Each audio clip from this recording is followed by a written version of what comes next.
Burger شورما نہیں کھلا سکتے، پیزا نہیں کھلا سکتے، تو گھر میں اچھی چیز بنا کر بیوی کو دیں گے، اچھی چیز لا کر دیں گے، خوش ہو جائے گی۔ بورڈ کے اوپر آپ کے سامنے میں نے ایک مرد کی گھریلو ذمہ داریاں لکھی ہیں کہ اسلام کے اندر ایک مرد کی گھریلو ذمہ داریاں کیا ہیں۔ کچھ پوائنٹ یہاں پر میں نے آپ کے سامنے لکھے ہیں، اگر ان میں سے کوئی بات رہ جاتی ہے، کہیں کمی پیش آ جاتی ہے تو گھریلو معاملات کے اندر بھی کمی واقع ہو سکتی ہے۔ سب سے پہلا پوائنٹ جو یہاں پر میں نے لکھا وہ ہے کفالت اور خرچ کے حوالے سے، کہ بیوی کا کھانے پینے کے حوالے سے، بچوں کے کھانے پینے کے، بیوی کے کپڑوں کے حوالے سے، بچوں کے، اور اسی طرح رہائش کا انتظام کرنا، مناسب کھانا پینا، یہ ساری کی ساری چیزیں فراہم کرنا یہ شوہر کی ذمہ داری ہوتی ہے۔ اگر شوہر ان کے اندر غفلت کرے گا، اچھے طریقے سے اپنی وسعت کے مطابق، اپنی گنجائش کے مطابق اگر گھر والوں کو کھانا پینا، کپڑا، رہائش نہیں دے گا تو ممکن ہے کہ مسائل پیش آ سکتے ہیں، لڑائی جھگڑا بھی ہو سکتا ہے۔ اس لیے ضروری ہے کہ اپنی بیوی کے اوپر، بچوں کے اوپر خرچ کیا جائے مناسب، جتنی اللہ نے گنجائش وسعت دی ہے اس کے مطابق۔ اگر آپ اس کے اندر کنجوسی کریں گے تو کنجوسی کرنے کی وجہ سے ممکن ہے کہ گھر کے اندر معاملات گڑبڑ بھی ہو سکتے ہیں۔ بہرحال اس کے اندر بہت اہتمام بہت زیادہ ضروری ہے کہ جس قدر ہو سکے کفالت اور خرچ میں آپ مناسب رویہ اختیار کرتے ہوئے خرچ کرتے رہیں۔ پھر وہ تو ہر بندے کی اپنی وسعت تک ہے، کہتے ہیں کہ جتنا گڑ ڈالو گے اتنا کیا ہوگا جی، میٹھا ہوگا۔ اگر برگر شورما نہیں کھلا سکتے، پیزا نہیں کھلا سکتے، تو گھر میں اچھی چیز بنا کر بیوی کو دیں گے، اچھی چیز لا کر دیں گے، خوش ہو جائے گی۔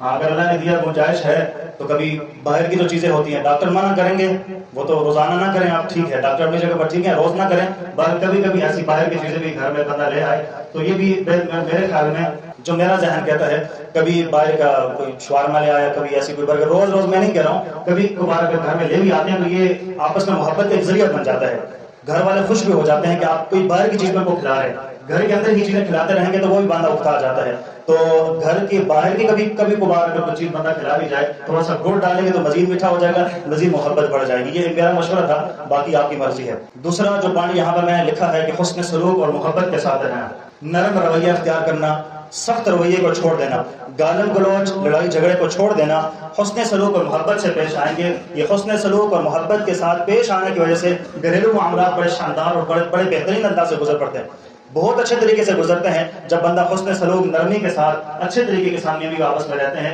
خوشگوار ماحول ہوتا ہے، دونوں خوشی کے ساتھ وقت گزارتے ہیں اور دونوں خوشی کے ساتھ زندگی کو بسر کر لیتے ہیں۔ اس لیے حسن سلوک اور محبت کے ساتھ رہنا ضروری ہے۔ اور حضور نے فرمایا، ترمذی شریف کے اندر روایت ہے، حضور فرماتے ہیں کہ تم میں سے بہترین وہ ہے کہ جو تم میں سے اپنے گھر والوں کے ساتھ بہترین ہو۔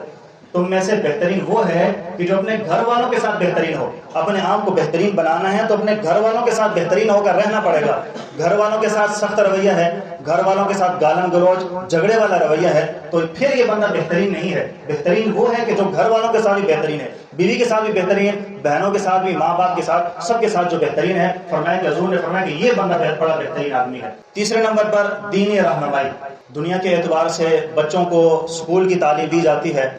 بہت اچھی بات ہے، بہت زیادہ تعلیم دیں، بہت آگے تک ان کو لے کر جائیں، جس قدر آپ کی گنجائش ان کو پڑھاتے رہیں، بہت دنیاوی تعلیم ان کو دیں، لیکن اس کے ساتھ ساتھ دینی تعلیم بھی اگر آپ نہیں رکھیں گے تو معاشرے کے اندر، گھر کے اندر بگاڑ پیدا ہوگا، بچوں کے اندر اخلاق نہیں آئیں گے، تربیت نہیں ہو سکے گی۔ اس لیے ضروری ہے کہ گھر کے اندر بچوں کو قرآن، عبادات کے حوالے سے، نماز و روزہ، اخلاق گھر کے اندر سکھائے جائیں، تاکہ بچوں کے اندر دینی رہنمائی، دینی تربیت جب پائی جائے گی تو گھر کا ماحول شاندار رہے گا۔ اگر آپ ان چیزوں سے بچوں کو دور کر دیں گے تو گھر کا ماحول پھر وہ سازگار نہیں رہے گا۔ عام طور پہ معاشرے کے اندر جہاں تک میں نے دیکھا ہے، آپ لوگوں کی بات نہیں کر رہا ہوں، اس سے باہر میں نے دیکھا کہ بچہ اسکول کو نہ جائے، ڈانٹ ڈپٹ کی جاتی ہے، سختی کی جاتی ہے، وہیں پر مدرسے کو نہ جائے تو کوئی پرواہ نہیں ہوتی، تھوڑی سی اس کو بات کہہ دی جاتی ہے لیکن زیادہ پرواہ نہیں کی جاتی۔ زیادہ پرواہ ہوتی ہے اسکول نہ جانے کے اوپر۔ کریں، ضرور کریں، ڈانٹ ڈپٹ کریں، اسکول لازمی بھجوائیں، ضروری ہے، یہ ذمہ داری ہے والدین کے اوپر۔ تو اسی طرح جس طرح دینی تعلیم، جیسے دنیاوی تعلیم کی ذمہ داری ہے، اسی طرح والدین کے اوپر بچوں کی دینی تربیت کرنا بھی ضروری ہے، ورنہ آگے جا کر بگاڑ بھی پیدا ہو سکتا ہے، لہٰذا دینی تربیت کرنا انتہائی زیادہ ضروری ہے۔ چوتھے نمبر والا جو پوائنٹ ہے وہ مشورہ اور احترام ہے۔ آپ گھریلو معاملات بہت سارے ہوتے ہیں جو بندہ کرتا رہتا ہے، تو ان گھریلو معاملات کے اندر جہاں بندہ اور لوگوں سے مشورے کر رہا ہوتا ہے، اسی طرح اگر کوئی بندہ اپنی اہلیہ سے مشورہ کر لے گا تو اس کے دل کے اندر بھی ایک